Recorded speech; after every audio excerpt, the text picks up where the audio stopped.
లాగా దాడులు చేస్తా ఉన్నారు. రంజాన్ మాసంలో కడప నియోజకవర్గంలో ఒక మసీదు నుంచి రాత్రి 11 గంటలకి నమాజు చేసుకొని బయటికి వస్తుంటే వచ్చిన పిల్లోడిని అసలు without any notice sharp object తీసుకొని కొయ్యడం జరిగింది. అబ్బాయికి దాదాపు రిప్స్ లో దాదాపు 3-4 ఇంచెస్ లోపలికి వెళ్ళి హైదరాబాద్ అపోలోకి తీసుకొచ్చి దాదాపు 20 రోజులు పెట్టి దాదాపు 5-6 లక్షలు ఖర్చు అయిందని కూడా చెప్పారు. చెప్తున్నాను. అయితే దాని మీద పోలీసు వాళ్ళకి దగ్గరికి వెళ్తే చాలా నామినల్ దొమ్మి కేసు, చిన్న 2 మనుషులు కొట్టుకుంటే జరిగిన గొడవలాగా కేసు రిజిస్టర్ చేశారు. అది గత ప్రభుత్వం వైసీపీ ప్రభుత్వ హయాంలో జరిగింది.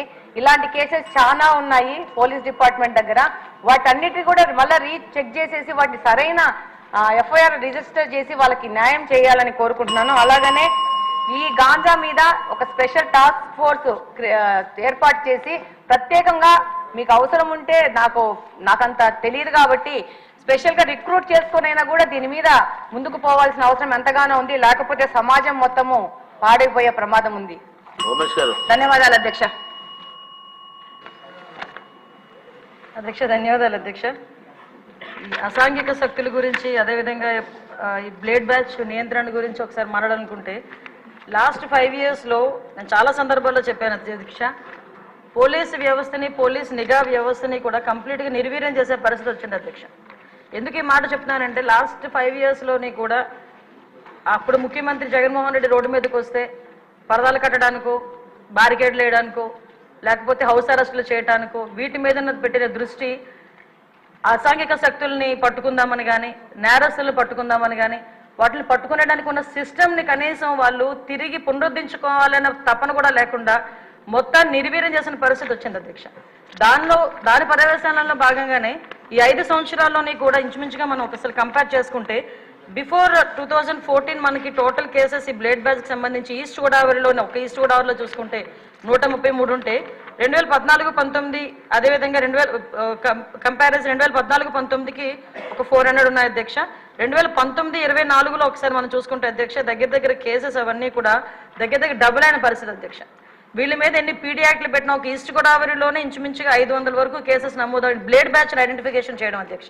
వీళ్ళే కాకుండా మనకి రాజమండ్రి అదేవిధంగా ఎన్టీఆర్ డిస్ట్రిక్ట్లోనే ఎక్కువ ఈ బ్లేడ్ బ్యాచ్ అనేది ఎక్కువగా ఐడెంటిఫికేషన్ అయి ఉంటుంది. వాళ్ళు ఇంచుమించుగా దగ్గర 2 కలిపి ఈ మొన్న 2019-24లో దగ్గర 825 మందిని ఐడెంటిఫికేషన్ చేయడం జరిగింది అధ్యక్ష. ఐడెంటిఫై చేయడం ఒక ఎత్తు అయితే వీళ్ళు నియంత్రించే సిస్టమ్ అయితే పోలీస్ డిపార్ట్మెంట్లో లాస్ట్ 5 సంవత్సరాలు లేదు అధ్యక్ష.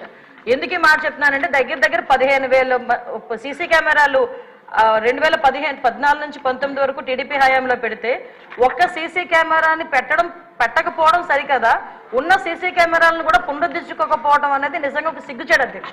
ఎందుకంటే అంటే మీలాంటి వాళ్ళు పెట్టేటప్పుడు సీసీ కెమెరాలు బాగా పనిచేస్తాయి సార్. అప్పుడు తీసేసి వీడియో తీశారు కదా సార్ మిమ్మల్ని చూపించడానికి, డైరెక్ట్ వీడియోలో చూపించుకున్నారు. విషయం ఏంటంటే సీసీ కెమెరాలు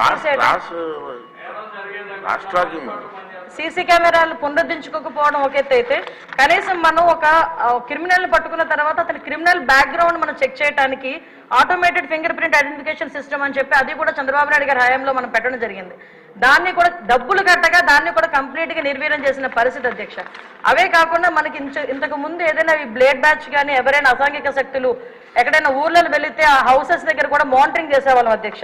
ఇంచుమించుగా వాటికి సంబంధించి LHMS అని చెప్పి దాని ద్వారా కూడా లాక్డ్ హౌసెస్ ఏదైతే ఉందో అక్కడ కూడా మానిటరింగ్ ఏర్పాటు చేసి అక్కడ సీసీ క్యామ్స్ ఏర్పాటు చేసుకుని వాళ్ళు వచ్చేటంత వరకు భద్రత కల్పించడం, అంటే మామూలు మైన్యూర్ లెవెల్ వరకు కూడా పోలీసింగ్ వెళ్ళి వాళ్ళు భద్రత కల్పించే పరిస్థితులు లాస్ట్ గవర్నమెంట్లో ఉండేది. ఈ గవర్నమెంట్ ఎప్పుడైతే నిర్వీర్యం చేసిందో పోలీసు వ్యవస్థని మీరు అన్నట్టుగా మొత్తం అరాచక శక్తులు అసాంఘిక శక్తులు అరాచక శక్తులు అంటే ఇందాక మేడం గౌరవ ఎమ్మెల్యేగా చెప్పినట్టు ఎవరో బ్లేడ్ బ్యాచ్ అనో ఇంతకుముందు ఎక్కడి నుంచో వచ్చారు, పై దేశాల నుంచి వచ్చారు, పై రాష్ట్రాల నుంచి వచ్చారు, బీహార్ బ్యాచ్ అక్కడ బ్యాచ్ ఇక్కడ బ్యాచ్ అనుకునే వాళ్ళు. ఇప్పుడు అలా కాదు, అది ఆ బ్యాచ్ ఈ బ్యాచ్ కాదు, వైసీపీ బ్యాచ్ అన్నట్టుగా అసాంఘిక శక్తులు ఎక్కువగా అయిపోయి ఈరోజు కనీసం రాముల్లో గుడికి భద్రత లేదు, బడికి భద్రత లేకుండా అయిపోయింది అధ్యక్ష. లాస్ట్ 5 సంవత్సరాలు కూడా బడిలోనున్న అక్కడికి వెళ్ళి అసాంఘిక కార్యకలాపాలు, ఈవెన్ ఒక రోజు స్కూల్ లాక్ చేసి ఉంటే అక్కడికి వెళ్తే సోమవారం మార్నింగ్ అక్కడికి స్కూల్ ఓపెన్ చేస్తే బీరు బాటిల్లు అక్కడ కైనీ ప్యాకెట్లు అవి కనిపించే పరిస్థితి. అలా అదేవిధంగా గుడిలోకి వెళ్తే గుడి విగ్రహాలను ఎత్తుకుపోయే పరిస్థితి లాస్ట్ 5 సంవత్సరాలు చూసాం అధ్యక్ష. ఒకటి అధ్యక్ష, ఈ రోజు ఈ గంజాయి గురించి చెప్పారు అధ్యక్ష. ఈ గంజా లాస్ట్ 5 yearsలో కూడా కంప్లీట్ గా వదిలేశారు అధ్యక్ష. ఎంత దారుణంగా వదిలేశారంటే, అంటే ఈ విషయం ఇక్కడ కూడా ప్రస్తావించాలి కాబట్టి చెప్తున్నా. ఎక్సైజ్ డిపార్ట్మెంట్ కి ఇంతకు ముందు ఒక పవర్ ఉండేది అధ్యక్ష, గాంజాని డిస్ట్రాయ్ చేయడానికి కానీ గాంజా మొక్కల్ని ధ్వంసం చేయడానికి కాల్చడానికి వాళ్ళకి ఒక సిస్టమ్ ఉండేది అధ్యక్ష. దీన్ని ఎప్పుడైతే సెబ్కి ఇచ్చారో ఈ ఎక్సైజ్ డిపార్ట్మెంట్ కి వాళ్ళకి కూడా అటువంటి పరిస్థితి ఏమీ లేదు. ఈ సెబ్ కూడా ఓవరాల్ గా ఒక గాంజా మీదే కాకుండా ఓవరాల్ మనకి మైన్స్ మీద, శాండ్ మీద, లిక్కర్ మీద వీళ్ళు ప్రత్యేకమైన దృష్టి పెట్టడం, గాంజాయిని పక్కన పెట్టడం జరిగింది అధ్యక్ష. దాని పర్యవేశంలో భాగంగా గంజాయి అన్నది ఎవరో ఎక్కడో ఈ యూనివర్సిటీ పిల్లలు, పెద్ద పెద్ద పిల్లలు, తాలూకా పిల్లలు చేస్తారనుకున్నది కాస్త స్కూల్ లెవెల్లో ఈరోజు స్కూల్ బ్యాగ్లో కూడా వెళ్ళిపోయింది అధ్యక్ష గంజా ప్యాకెట్. సో మేము ఇప్పుడు ఈ గంజా ఈ గంజా మత్తులోనే ఈ బ్లేడ్ బ్యాచ్ కూడా విచక్షణ కోల్పోయి అడ్డొచ్చిన వాళ్ళందరినీ కూడా ఇష్టానుసారంగా ఆ బ్లేడ్ తోని చేయటం, హర్ట్ చేయటం. అందులో భాగంగా ఇందాక గౌరవ సభ్యులు చెప్పినట్టుగా మన ఎలక్షన్ క్యాన్వాసింగ్ లో భాగంగా పవన్ కళ్యాణ్ గారు వెళ్ళేటప్పుడు పవన్ కళ్యాణ్ గారి మీద కూడా దాడి చేయటం బ్లేడ్ బ్యాచ్.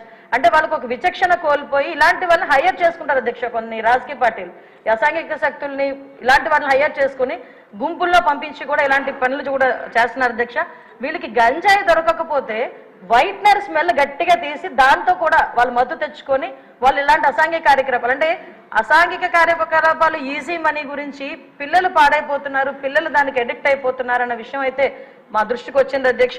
దీని మీద నార్కోటిక్ టాస్క్ ఫోర్స్ మొన్ననే క్యాబినెట్ సబ్ కమిటీ కూడా ఏర్పాటు చేయడం జరిగింది. గాంజా గురించి ఎడ్యుకేషన్ డిపార్ట్మెంట్, మన అదేవిధంగా home department, tribal welfare department, excise department, health department తో కలిపి ఒక సబ్ కమిటీ కూడా ఏర్పాటు చేయడం జరిగింది.